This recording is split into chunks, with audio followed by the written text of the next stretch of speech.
எப்பொழுதுதான் நான் கடவுளை பார்த்துவிட்டு வந்தேன், எங்கள் ஊருக்கு கடவுள் வந்திருக்கிறார் என்று சொல்லக்கூடிய மாணவிகள் இருக்கக்கூடிய இந்த காலத்தில், என்னுடைய புருஷனை விட அவரை தான் எனக்கு அதிகமாக பிடிக்குன்னு சொல்லக்கூடிய இந்த காலத்தில், என்னை விட என் புருஷனை விட என் பையனுக்கு அவரை தான் பிடிக்கும்னு சொல்லக்கூடிய இந்த காலத்தில் நீங்கள் இவ்வளோ பேர் இளைஞர்களாக வந்திருப்பது எனக்கு ஆச்சரியமாக இருக்குது.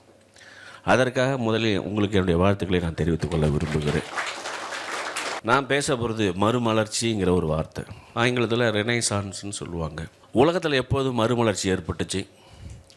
தமிழ்நாட்டில் எப்போ மறுமலர்ச்சி ஏற்பட்டுச்சு? மறுமலர்ச்சின்னா என்ன? மறுமலர்ச்சியை ஆதரித்தவங்க யார்? மறுமலர்ச்சியை உருவாக்கினவங்க யார்? மறுமலர்ச்சியை எதிர்த்தவங்க யார் அப்படின்னு நம்ம கொஞ்சம் பார்க்கலாம். இப்போ அண்மையில் இந்த சமூகம் மறுமலர்ச்சிக்கு நோக்கி போகுதா அல்லது மறுமலர்ச்சியை எதிர்த்து நிற்குதா அப்படிங்கிறதுக்கான விடை உங்களுக்கே தெரியும். சில கேள்விகளை உங்கள்கிட்ட கேட்கலாம். உச்சநீதிமன்ற நீதிபதி அவர்கள் நோக்கி ஒருவர் தன்னுடைய காலணியை தூக்கி வீசுகிறார். இது மறுமலர்ச்சி நோக்கி போகிற காலமா, அல்லது ஜனநாயகத்தை நோக்கி போகிற காலமா, அல்லது ஜனநாயகத்தை வலுப்படுத்துகிற காலமா, அல்லது சட்டத்தை மதிக்கிற காலமா? அதே மாதிரி இன்று ஒரு குற்றவாளியே சிபிஐ நீதி வேண்டும் என்று கேட்குறோம். யார் குற்றவாளி? அந்த குற்றவாளி கோரிக்கையை உச்சநீதிமன்றம் ஏற்கிறது.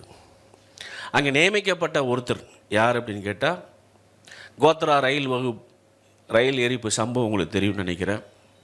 அதில் பில்கிஸ் பானுன்னு அதனுடைய தொடர்ச்சியாக நடந்த பில்கிஸ் பான் யாருன்னு உங்களுக்கு தெரியும்னு நினைக்கிறேன். இந்த பில்கிஸ் பானுடைய வழக்கில் தீர்ப்பளித்த அந்த குற்றவாளி தான் இன்று கரூர் சம்பவத்திற்கு நீதி அளிக்க வந்திருக்கிறார்.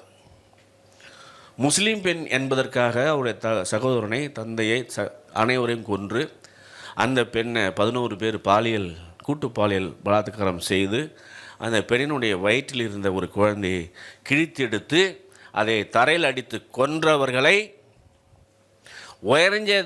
உயர்ந்த ஜாதிகாரன் தப்பு செய்ய மாட்டோம், நன்னடத்தின் விதியின் அடிப்படையில் அவர்களை நான் விடுதலை செய்கிறேன் என்று சொன்ன நீதிபதி தான் இன்று கரூர் கொடூர சம்பவத்திற்கு சிபிஐ வழக்கினுடைய தலைவராக வருகிறார்.